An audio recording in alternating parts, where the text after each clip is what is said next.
A very good morning, church.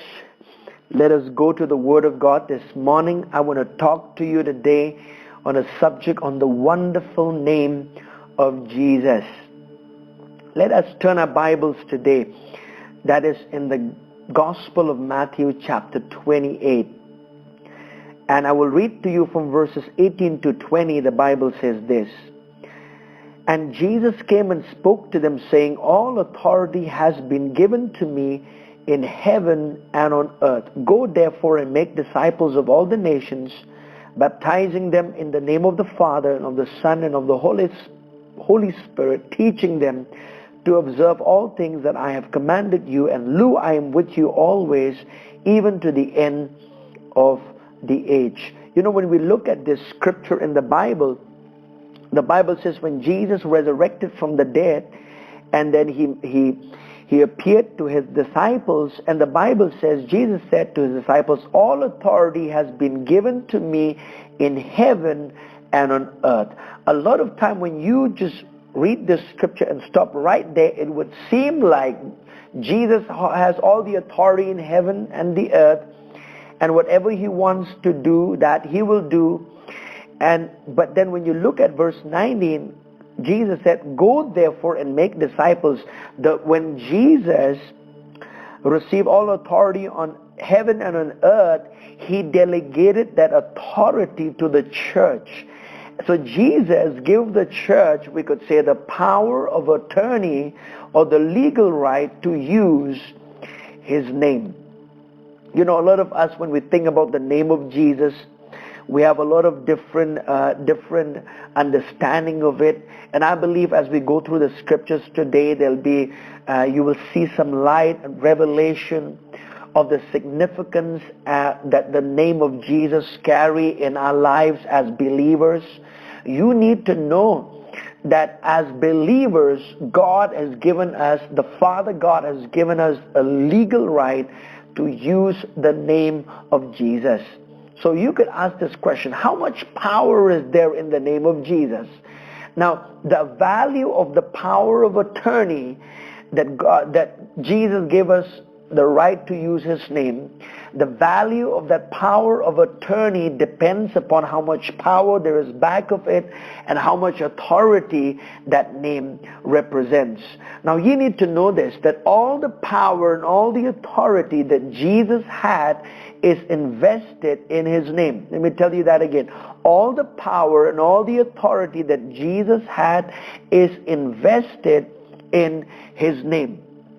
Now let's look at Mark chapter 16 verse 15. The Bible says this, And he said to them, Go into all the world and preach the gospel to every creature. He who believes and is baptized will be saved, but he who does not believe will be condemned. Look at verses 17. It says, And these signs will follow those who believe. These signs will follow the believing ones. Or one translation would say, these signs will accompany those who believe. In my name they will cast out demons. They will speak with new tongues. They will take up serpents. If they drink anything deadly, it will by no means hurt them. They will lay hands on the sick and they will recover. Now, verses 20 says, And they went out and preached everywhere, the Lord working with them and confirming the word through the accompanying signs. Now we look at this scripture in the Bible and we see here that Jesus, the part that he plays in the Great Commission is that when the Bible says signs and wonders are done through the name of Jesus Christ. How is Jesus with us? He is with us through his name. He is with us through his name because all of power and all of the authority is invested in the name of Jesus. And when we as believers understand what that name represents and understand what the name of Jesus has accomplished, then we will be able to walk in victory. We will be able to overcome any forces of the enemy. We will be able to become a blessing to many people's life. Okay, let's read this again. It says this. So you could ask a question like this. Do we have the power of attorney to use his name? The Word of God teaches us that we have the power of attorney because Jesus said we can use his name in prayer. Jesus said we can use his name in dealing with demons, and Jesus said we can use his name in ministering healing to the sick. You see, a lot of us, a lot of time have depended upon our own ability to deliver someone. But in reality, it is the name of Jesus that does it. Jesus is with us, remember, through his name. The name of Jesus represents that there is a person, isn't it?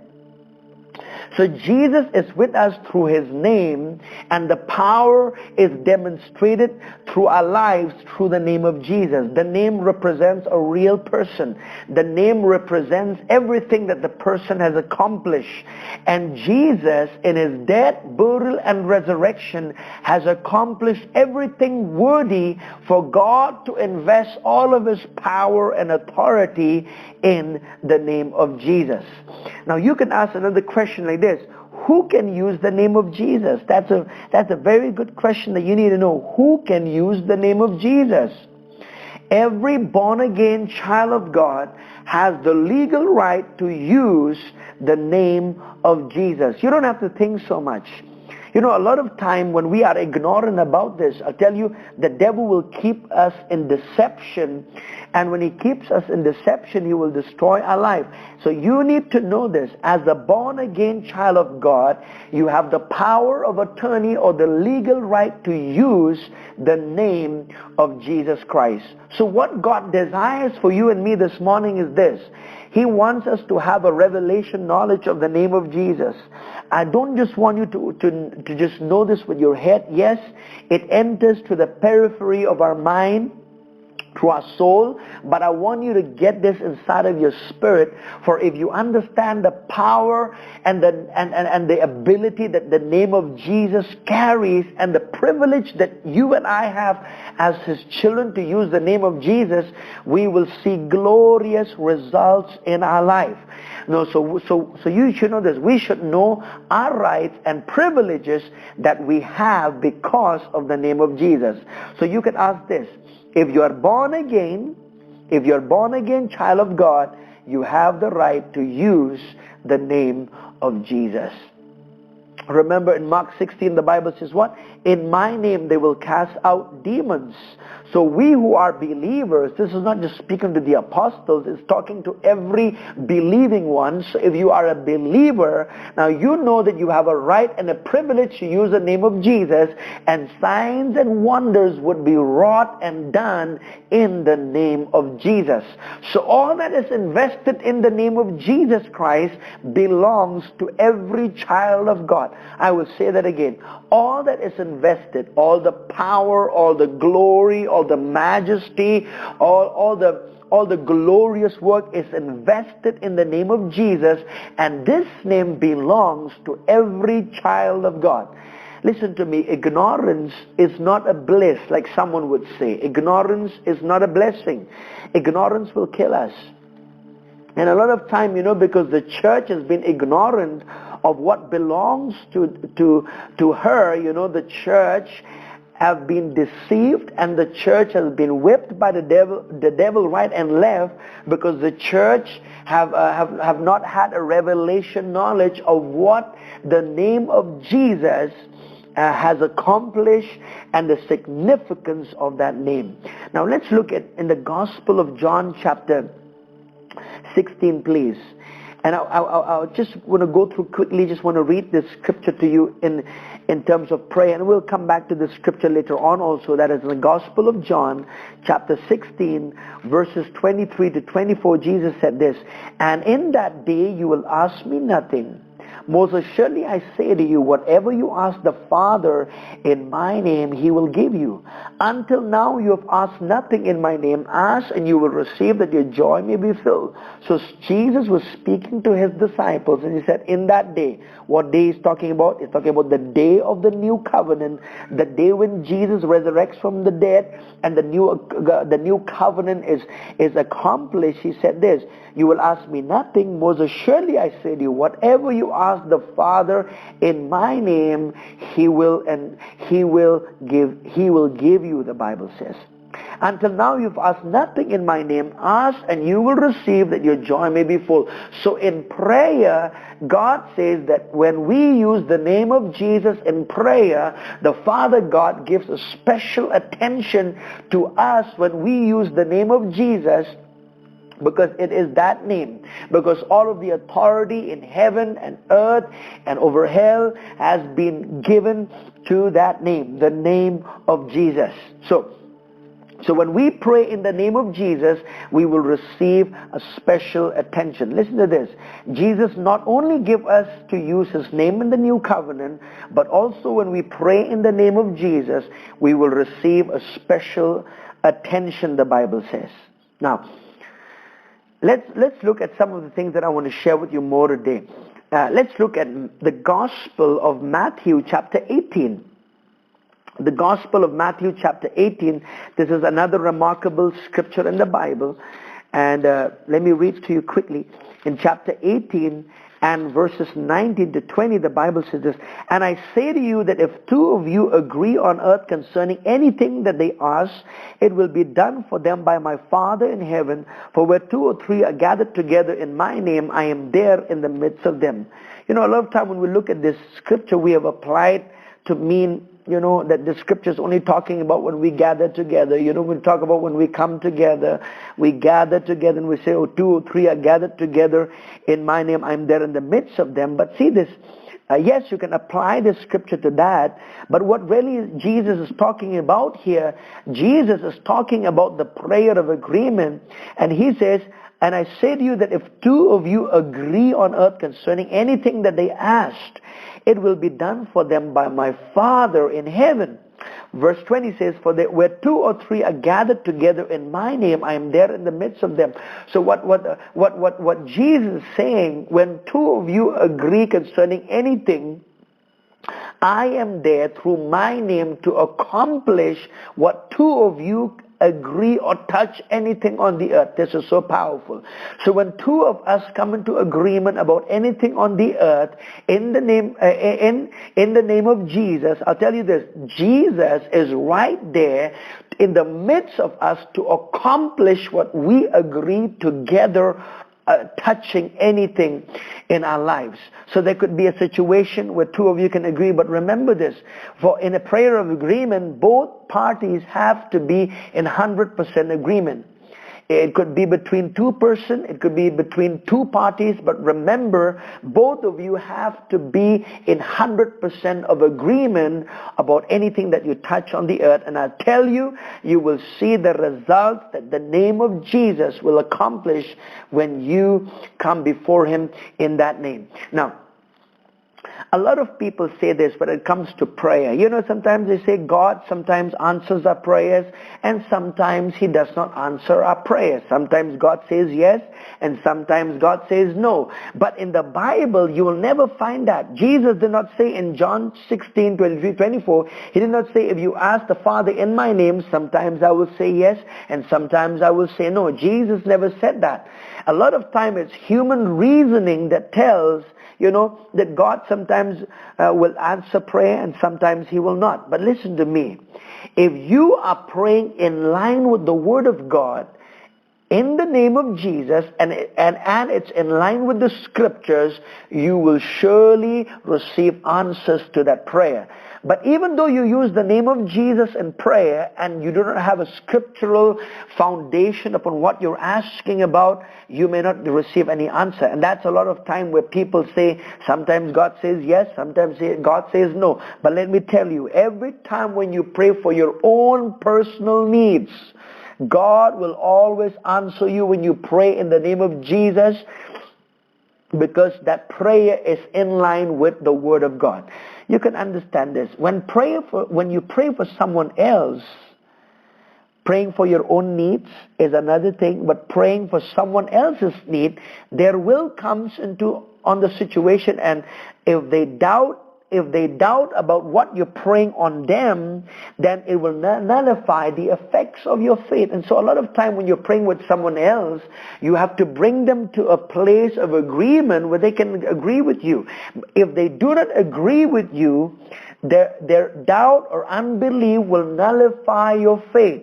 But when it comes to praying for your own personal needs, listen to me, when it comes to praying for your own personal need, you know that your faith and your belief in God, will bring the results of what you are believing for. So you could say this. See, when it comes to praying for your own needs, another person's unbelief or doubts cannot nullify your prayer and your faith. But when you are praying for someone, along with that person, praying for his or her needs, remember that person's will comes into the play, and that's why you have to bring that person into an agreement if you're praying with them. Remember this, when we go to the Father in the name of Jesus, as we take our privileges in the new covenant to pray in Jesus' name, what we pray, it passes out of our hands into the hands of Jesus. Then Jesus assumes the responsibility of that prayer. In fact, I would like to say this. When we pray in the name of Jesus, we take His place on the earth to carry out His will, and He takes our place before God the Father. Let me say that again. When we pray in Jesus' name, we take Jesus' place here on the earth to carry out His will, and He takes our place before God the Father. See, Jesus is our advocate. Jesus is our intercessor. Jesus is our high priest. Jesus is the one who represents us before God the Father. So when we go to the Father in the name of Jesus, it is as if Jesus was doing the asking on our behalf. And let me tell you this, the Father always hears Jesus. So when you go to the Father in the name of Jesus, you know for sure that answers is on its way for what you're praying and believing God for. See, the church needs to know. The church needs to know that God, He has given us, Jesus has given us a signed check of the resources of heaven and asking us to fill it. Now let me give you an example. For instance, if I give you a signed check and ask you to fill an amount and withdraw money from the bank, you see, of course, if I give you a signed check, I have to tell you to fill, how much zeros you should fill in that check, because, without knowing how much money is there, even though you go and withdraw, you might not get any. So you need to know how much money I have in the bank, and I'll tell you exactly. You write it on that check. But remember, even though you have my name, even though you might have you might have a check, and the amount is filled, and you go to the bank to withdraw that money, if you do not have my signature on the back of that check, that check will not be endorsed by me, so the bank will not give you the money that you need. But you need to know this, Jesus, He gave us a signed check, and He gave us everything the resources of heaven, everything the resources of heaven can provide for us is invested in the name of Jesus. And the good news is the resources of heaven is unlimited and never gets depleted. So you can know this. When you go to the Father in the name of Jesus, every resource or all the resources of heaven, you can claim it, you can believe for it, you can receive it in the mighty name of Jesus. And the resources of heaven, I'll tell you, it's unlimited and it never gets depleted. Remember that. What you need to do is this. You need to feed your spirit man continuously on this line. You see, a lot of us may not know how much power there is in the name of Jesus. And the reason why that is because we have not spent the time to hear or to study on the name of Jesus. And then the Bible says, in Romans chapter 10 verse 17, so then faith cometh by hearing, and hearing by the word of God. So let me tell you this. So if you want to have a deeper revelation of the name of Jesus, and you want everything that the name of Jesus represents to be working for you, what you need to do is you need to put that truth inside of your inner consciousness and allow the truth of the Word of God to begin working in your life by acting on the truths that has been revealed inside of you. Now, remember that men obtain great names in 3 ways. Why is the name of Jesus great? Why is the name of Jesus above every name? Why is the name of Jesus so powerful? These are 3 things that you need to know. Number 1, remember great names are obtained in 3 ways. Number 1, some men are born to a great name, a king for instance. Secondly, others make their name great by their achievements. Thirdly, still others have a great name conferred upon them. Jesus' name is excellent because it came by all these 3 names. Number 1, Jesus' name is great because he received it by inheritance. You can see that Jesus inherited a more excellent name than any angelic being. As a son, he is heir of all things. Let me read to you in Hebrews chapter 1. This will be so clear to you in the Bible. Why is the name of Jesus great? Why is the name of Jesus excellent? Why is the name of Jesus name above every name? The first thing is because the name of Jesus, he received that by inheritance. And you know this. In Hebrews, let us read together chapter 1.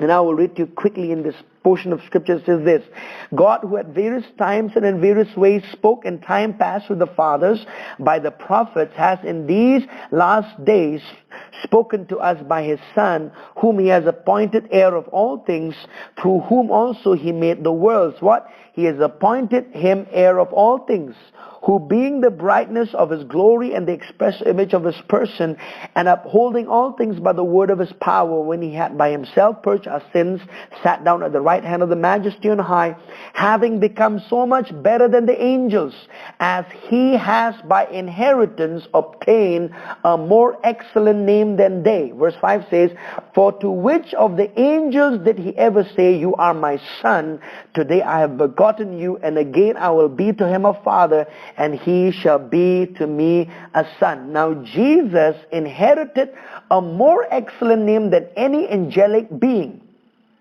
He is the express image of God. In fact, the Bible says he is the outshining of the Father. He is God speaking to us. He, by inheritance, obtained a more excellent name, the Bible says. So when did Jesus inherit this name? When did Jesus inherit this excellent name? Listen to me very carefully in this. He did not inherit anything in heaven before he came to this earth, because he already had everything. So that means he did not inherit this name when he was in heaven. Secondly, he did not inherit this name when he came to the earth, because the epistle to the Philippians says that he stripped himself of all honor and glory. In Philippians, we will deal about that. You see, when Jesus came to the earth, he stripped himself from all the rights and privileges of a son of God. He is a son of God, but he stripped himself of all the privileges of a son of God. So that means he did not inherit this name in heaven. He did not inherit this name when he came to the earth. But when did he inherit his name? When did Jesus inherit this excellent name? Hebrews chapter 1 verse 4 and 5 is where the clue is. I want you to look at this scripture very carefully. Having become so much better than the angels, as he has by inheritance obtained a more excellent name than they. When God said in verse 5, you are my son, this day I have begotten you. The day he was begotten, he inherited this most excellent name. So you can ask this question: when was Jesus begotten and when was Jesus born? Now listen to me very carefully with this. See, when Jesus was born, let me put you in a right word. When Jesus clothed human flesh, born in Bethlehem of Judea, remember when Jesus put on human flesh, it was not the time that he existed. Jesus already pre-existed before that, isn't it? You know that in John chapter 1, verse 1, Jesus said what?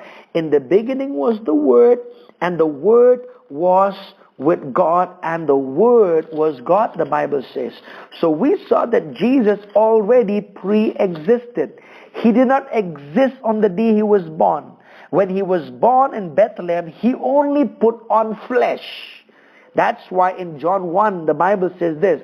Let me read to you verse 1 and then verse 14. In the beginning was the Word, and the Word was with God, and the Word was God. Verse 14 says, and the Word became flesh and dwelt among us, and we beheld his glory, the glory as of the only begotten of the Father, full of grace and truth. You could say this. When was Jesus begotten? Begotten means born. So the Son of God was not born when he took on flesh. He pre-existed with the Father. He just took human flesh on Bethlehem, isn't it? When was Jesus begotten? Let's look at Hebrews chapter 10 verse 5. Hebrews chapter 10 verse 5. It says this. Therefore, when he came into the world, he said, sacrifice and offering you did not desire, but a body you have prepared for me. In burnt offerings and sacrifices of sins you have no pleasure. What? Verse 5 says what? Sacrifice and offering you did not desire, but a body you prepared for me. So Jesus already pre-existed. When he was born in Bethlehem, he only put on flesh. So Jesus was not begotten or born when he came into the world. He already existed. You got to know this. You got to understand this. How did he inherit this excellent name? And so the Bible says, then what day was it? Then when was the day that Jesus was begotten? Let's look at Acts chapter 13. In Acts chapter 13, this is so amazing. Oh, I'm only excited about this. In Acts chapter 13 and verses 33, the Bible says this. Acts chapter 13 verse 33 says this. All right, he says this, and we declare to you, let me read to you from verses 29.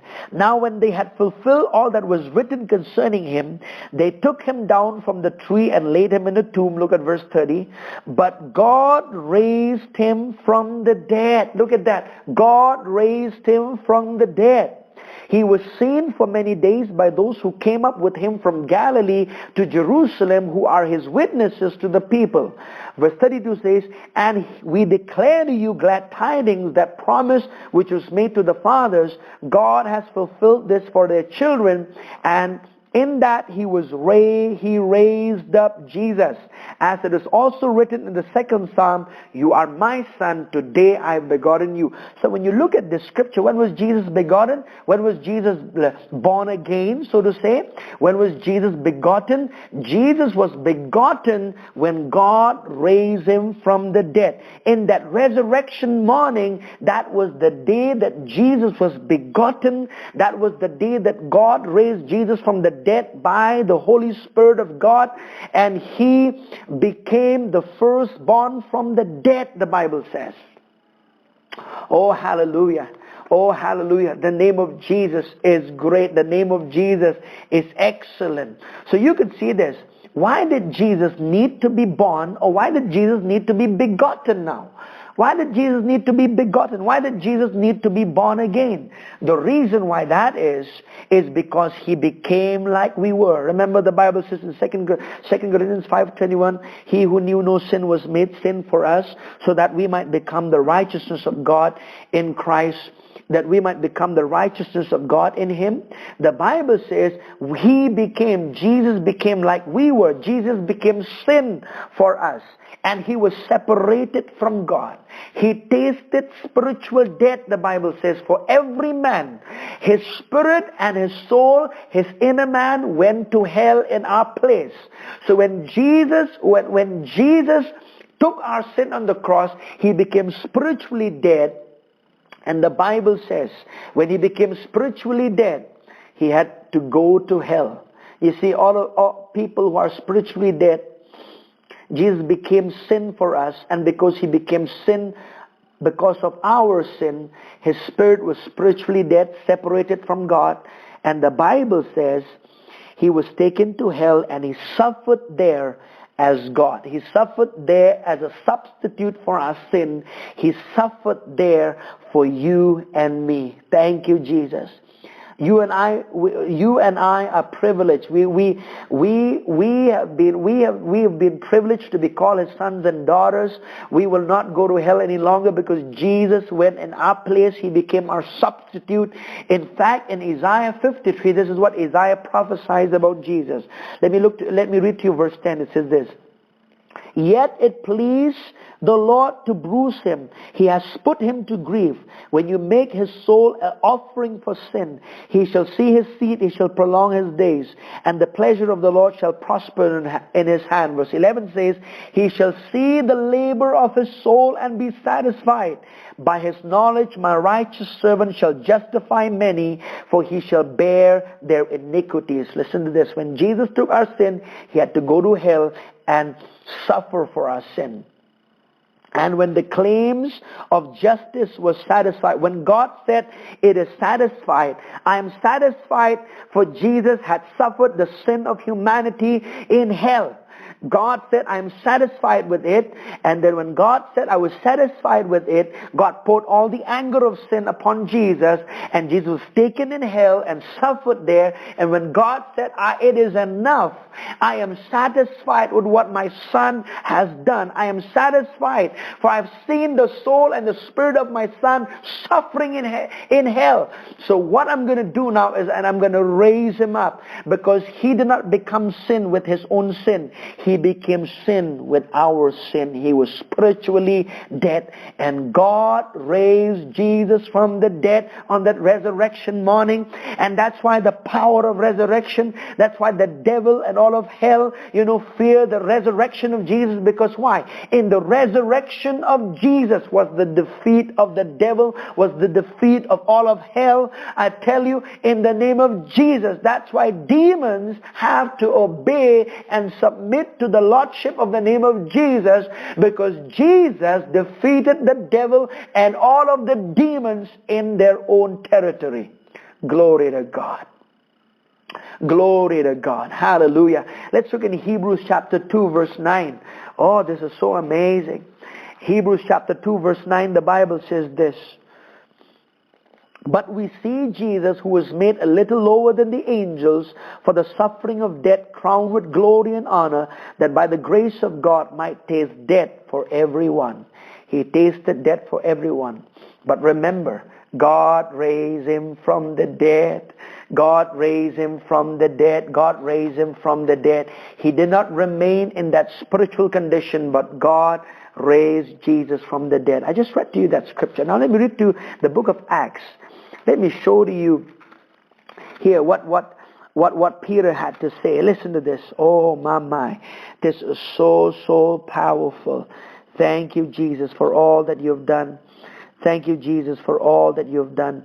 Now let me look to chapter 2. Chapter 2. And let me read to you from here. From verses 30, the Bible says this. It says this: Therefore, being a prophet, and knowing that God has sworn with an oath to him that of the fruit of his body, according to his flesh, he would raise up the Christ to sit on his throne, he, foreseeing this, spoke concerning the resurrection of Christ, that his soul was not left in Hades, nor did his flesh see corruption. Verse 32 says, This Jesus God has raised up, of which we are witnesses. Therefore, being exalted to the right hand of God, and having received from the Father the promise of the Holy Spirit. Remember, God raised Jesus from the dead. Jesus was the first man who got born again. Let's look at Colossians chapter 1. I want to show you something in here. Look at this. This is a marvelous scripture. Glory to God. Thank you, Jesus, for all that you've done for us. Verse 15 says this: He is the image of the invisible God, the firstborn over all creation. Why is Jesus called the firstborn? Jesus is called the firstborn, or the firstborn from the dead, because he was the first person who got born again out of spiritual death, remember? And because Jesus got born again, every person who believes in Jesus can get born again. Can you see that? Why would Paul say, if any man be in Christ, he is a new creation. All things have passed away. Behold, all things have become new. Because the moment Jesus resurrected from the dead, Remember this. Righteousness was available to all humanity. The born-again experience was available to all of humanity when Jesus was raised from the dead. And because Jesus was raised from the dead, he became the firstborn over all creation. Now when you and I have received Jesus, we also receive the same experience of being born again. So there are many born agains in the world. Jesus called the firstborn. There are secondborn, thirdborn, fourthborn, fifthborn, sixthborn. Hallelujah. Remember, that is the power of what the name of Jesus has done for you and me. For in the name of Jesus, there is remission for our sins. Remember that. Oh, hallelujah. Let me just read to you. Let me read to you in the Gospel of Luke. This is so amazing, so amazing. You know, the name of Jesus, in the name of Jesus, there is salvation for us. You know why? Because when Jesus was born again, when he was raised from the dead, salvation was made available to whole of humanity. In chapter 24 of verses 46 and 47. Then he said to them, thus it is written, and thus it was necessary for the Christ to suffer and to rise from the dead the third day, and that repentance and remission of sins should be preached in his name to all nations, beginning at Jerusalem. There's what? Remission of sin, cancellation of sin in the name of Jesus. Oh, hallelujah. We were once sinners, but glory to God, when we made Jesus the Lord of our life, we became born again, and our sins have been remitted. We are not just forgiven, our sins have been remitted, and we are now new creations in Christ Jesus. Glory to God. Hallelujah. That's why in Acts chapter 4, you know, this was spoken by Peter. And you know, Luke was the one who recorded this. And I just read to you from Luke 24 verse 46, 47. And Luke wrote the book of Acts. And this is what he says about Jesus. These words fell from the lips of Peter. Chapter 4, look at verse 12, it says this, nor is there salvation in any other, for there is no other name under heaven given among men by which we must be saved. There is only one name under heaven given among men by which we must be saved, and that is the name of Jesus. Jesus said, I am the way, the truth, and the life. No one comes to the Father but by me. There were many men who walked this face of the earth and claimed that they were someone, that they could lead their way to God. But let me tell you this, the Bible declares, and Jesus is the only one who fit in, because he was raised from the dead. None of the saints who ever walked on the earth who claimed themselves to be someone who could lead us to heaven, you know, they are dead, their graves are still there. But remember, Jesus is the only one who was raised from the dead. And because he was raised from the dead, his name, there is salvation, there is remission of sins in the name of Jesus. Hallelujah.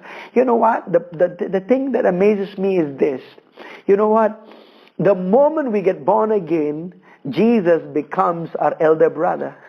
The moment we get born again, Jesus becomes an elder brother. You might not have an elder brother in your life, but let me tell you this.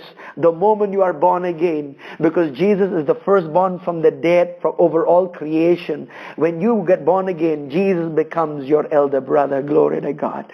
Let me read this to you. This is in the Bible, all right? This is in the Bible. Let me read this to you real quick. And that is it's here. Thank you, Lord Jesus. Thank you, Lord Jesus. Hallelujah. This is in the book of Hebrews. Listen to this. This is in the book of Hebrews. Let me read this to you real quickly. In the book of Hebrews, thank you, Lord. And that is in the book of Hebrews chapter 3. Now let me read this to you. Wow. He doesn't shy off to call us our brother. Glory to God. He doesn't shy off to call us our brother. We are the brothers of Jesus Christ. If you don't have a brother, there is one. There is one for you. Now, I'm sorry, it's not chapter 3. Chapter 3 is chapter 2. That is in chapter 2, verses 9 And I will read to you from verses 10. Listen to this. He says, for it was fitting for him, for whom are all things, by whom are all things, in bringing many sons to glory, to make the captain of their salvation perfect through sufferings.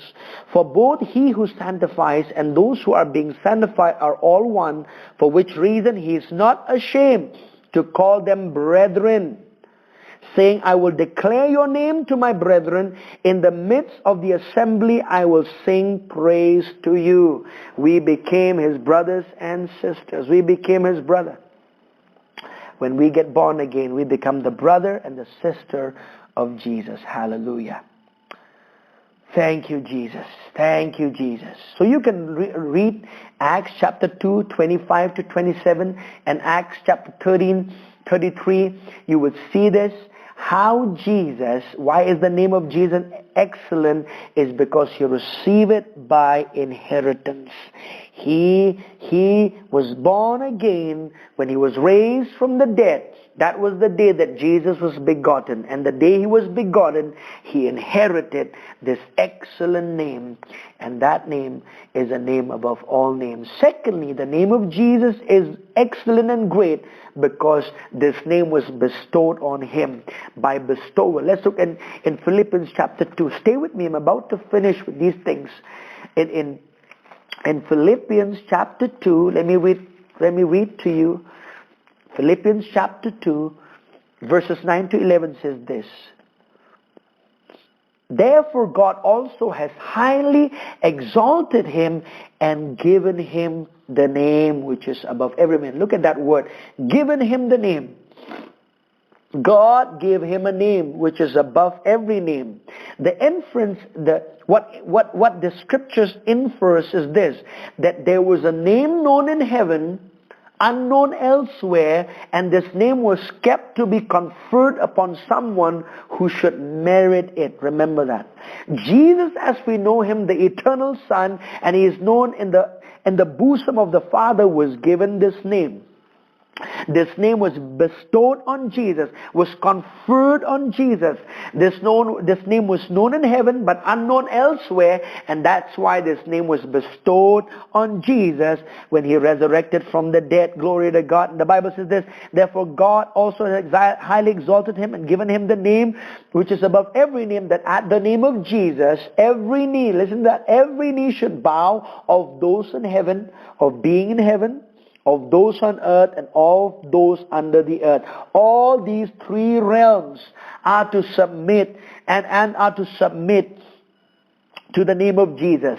Angels in heaven, glory to God, people on earth, and all of hell and the devil and the demons are to obey and to submit to the name of Jesus. And the Bible says that every tongue should confess that Jesus Christ is Lord, to the glory of God the Father. Hallelujah. Thank you, Jesus. So the connection between his being raised from the dead and the name is mentioned. Let me look at Ephesians chapter 1. This is one of the prayers of Paul the Apostle. Paul the Apostle prayed this prayer for the Ephesian believers. He prayed for all believers, and I believe this is a prayer not just for the believers in Ephesus, but also for all of us, because Paul the Apostle wanted the believers in Ephesus to see some things and to know some things. And the same way for you and me. There are things that we need to know. There are things that we need to see with the eyes of our spirit. Why this name of Jesus is so powerful. Oh, glory to God. Let me read to you Ephesians chapter 1, verses 15 to 22. Therefore I also, after I heard of your faith in the Lord Jesus and your love for all the saints, I do not cease to give thanks for you, making mention of you in my prayers, that the God of our Lord Jesus Christ, the Father of glory, may give to you the spirit of wisdom and revelation and the knowledge of him, the eyes of your understanding being enlightened, that you may know what is the hope of his calling, what are the riches of the glory of his inheritance in the saints, and what is the exceeding greatness of his power towards us who believe, according to the working of his mighty power. Verse 20 says this, which he worked in Christ when he raised him from the dead and seated him at his own right hand in the heavenly places, far above all principality and power, might, and dominion, and every name that is named, not only in this age, but also in that which is to come. God not only give him a name before which every being in three worlds must bow. The Bible says God seated Jesus in the highest place in the universe at his own right hand and made him to be head over all things. Glory to God. Glory to God. Can you see there is a connection between Jesus being raised from the dead and his name being a name above all names? Because of his resurrection. That when he was resurrected, that name was conferred on him.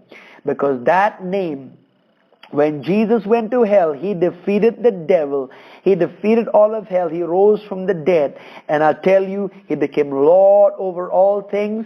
And his name was conferred on him. Because in the name of Jesus, every knee shall bow in heaven. Every tongue shall confess that Jesus Christ is Lord in heaven, on earth, and under the earth. Glory to God. Hallelujah. For what purpose? Why was Jesus raised from the dead? And why is this name given? Why is this name given to us? Why is this name above every other name?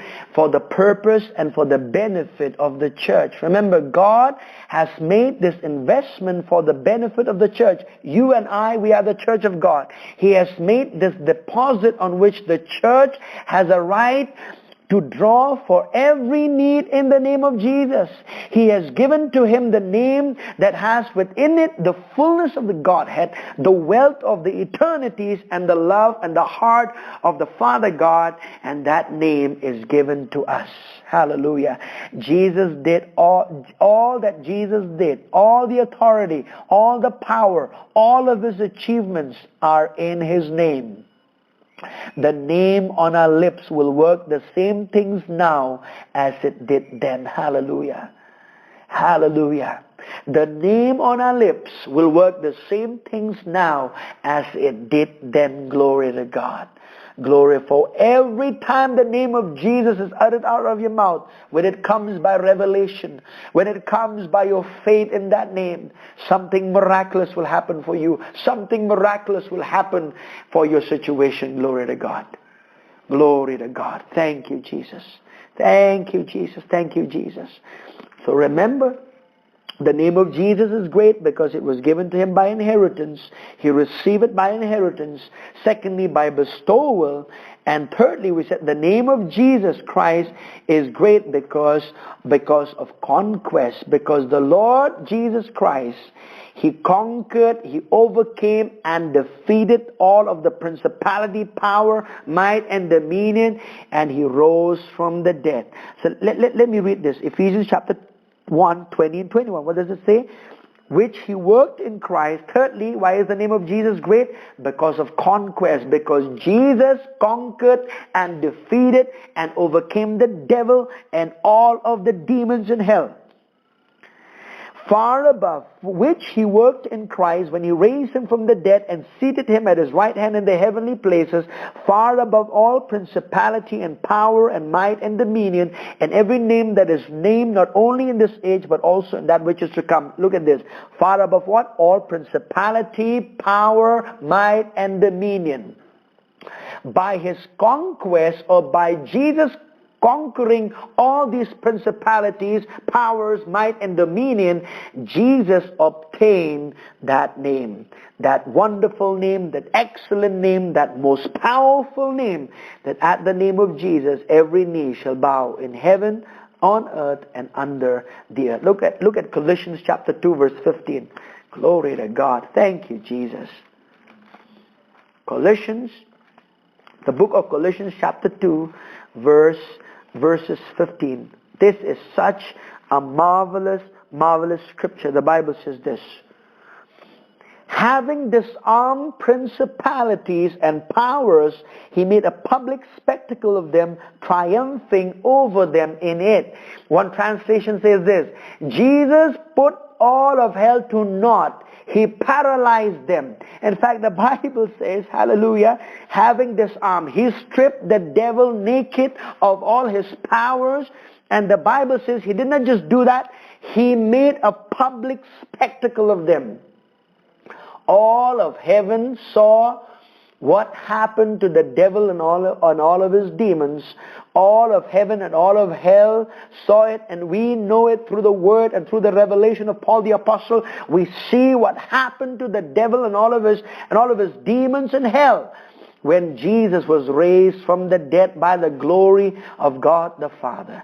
Jesus met Satan in hell and his cohorts and on their territory and defeated them. So the conquest that Jesus made of the devil, of sin, of sickness and disease is wrapped up in that name. Glory to God, glory to God, glory to God. Having disarmed principalities and powers, he made a public spectacle of them. Remember this, when Paul the Apostle is writing this, what he has in mind is about the warfare of people that time. You know, if a king would defeat another king, what that king would do is this. He would take that king, put him on a horseback, tie a rope on him, and parade him through all that city to let everyone know and to let everybody see that this king has been defeated, and now this territory belongs to this other king who has defeated this king. And not only that, that king, when he was conquered and defeated by another king, his thumb was cut off so that he could never use a sword ever again. And I'll tell you this, oh glory to God, that Jesus stripped the devil naked of all his powers and authority. He paralyzed the devil, glory to God, and the devil has no more authority, has no more power over a believer, glory to God. So when you know what that name represents, what power is invested in that name, I'll tell you, every time you utter the name of Jesus, all of hell will fear what and who you represent.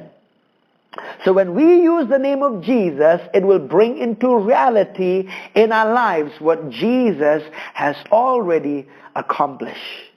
Oh, thank you, Jesus. Let's look at Galatians 1:30, and the Bible says this. I believe this is helping you. He has delivered us from the power of darkness and conveyed us in the kingdom of the Son of his love. Satan has no more authority to dominate a believer. It was in his spoiling the principalities and powers, putting them to naught, overcoming them, defeating them, that he delivered us from the power of darkness. That means from the power or authority of Satan. Do you know that? The moment you become a child of God, the moment you become born again, the power or the authority of Satan is broken out of your life, and Satan has no authority to dominate you or the church of God. When you know the truth that the name of Jesus belongs to you, you can put Satan to run every time in your life. Remember, the name of Jesus is your possession. The name of Jesus belongs to you. Remember, you have authority in the name of Jesus. Let me read to you Revelation chapter 1, verse 18. And I will probably read this scripture and maybe stop here today. Glory to God. Glory to God. That's why when you use the authority in the name of Jesus over the devil, over sickness and disease, sickness has to pay attention to that name, because Jesus defeated all of sin, all of sickness and disease. So when you use the authority in the name of Jesus, I'll tell you that sickness has to go. Revelation 1:18, the Bible says this. I am he who lives and was dead, and behold, I am alive forevermore. Amen. I have the keys of Hades and of death. I have the keys. Keys speaks about authority. You have been authorized to use the name of Jesus in your life. Glory to God. Let's look at the last scripture in John chapter 14, and then we will pray together. This is a marvelous scripture. I want to end up with this. This is a different application of the use of the name of Jesus. In John 14, verse 12 to 14, the Bible says this. Most assuredly I say to you, he who believes in me, the works that I do, he will do also. And greater works than these he will do, because I go to my Father. Well, Jesus said that I and you will do greater works than him. Yes, it's not talking about the quality of work, but the quantity of work. See, whatever Jesus did, he did that with quality, with excellency. Whatever Jesus did, it was done with quality. But remember, greater works means in quantity, the greater thing, greater works than these he will do. We will do more than what Jesus did. You know why? Because I'll tell you, through the name of Jesus Christ, we can get people healed, people saved, born again. I'll tell you, more. Verse 13 says this, and whatever you ask in my name, I will do it, that the Father may be glorified in the Son. If you ask anything in my name, I will do it. Remember, Jesus is saying here, and whatever you ask in my name. This is talking about exercising authority in the name of Jesus. When you exercise authority over sickness, over disease, over the devil, I'll tell you, Jesus said, in my name, I will do it. Jesus says, if you demand, this word ask here is the Greek word aitio, which means if you demand anything in my name, I will do it, Jesus said. If you demand anything in my name, I will do it, Jesus said. Glory to God. I will do it. I will do it. You know what this scripture says? Literally it says this. Whatever you shall demand as your rights and privileges, that shall I do. In the Greek, that's what it literally means. In the Greek, it means what? Whatever you shall demand as your rights and privileges, that shall I do, the Bible says. So today I would like to encourage you, use the name of Jesus. If you ask anything in my name, I will do it. There's authority in the name of Jesus. Hallelujah. I believe you're blessed today. Listen to this word, meditate on it, listen to it again and again, and I'll tell you, let the truth of the word of God register into your hearts, and you would see in the book of Acts chapter 3, read that, verse 3 to 4, and how Peter and John, when he saw that man in the gate called Beautiful, who was there for almost 38 years, he was there. He was there crippled, where he said, silver and gold I do not have, but what I do have is in the name of Jesus. What I have I give you. In the name of Jesus Christ of Nazareth, rise up and walk. You have the name of Jesus. Use it. Use it. Use it in faith, and you will see the power of God manifested through your life. God bless you. Let's pray together. Heavenly Father, I thank you for your word, that the entrance of your word gives light and revelation to us. I thank you for every person that listens to your word today, Father. And I thank you by your mighty Holy Spirit, you will bring light and revelation to their spirit man. I thank you that light and revelation will flood their inward man, O Lord. And I thank you they'll begin to see and know things, what the name of Jesus has accomplished, and what you have invested in the name of Jesus. I thank you, Father. I give you the glory in the mighty name of Jesus. Amen. God bless you.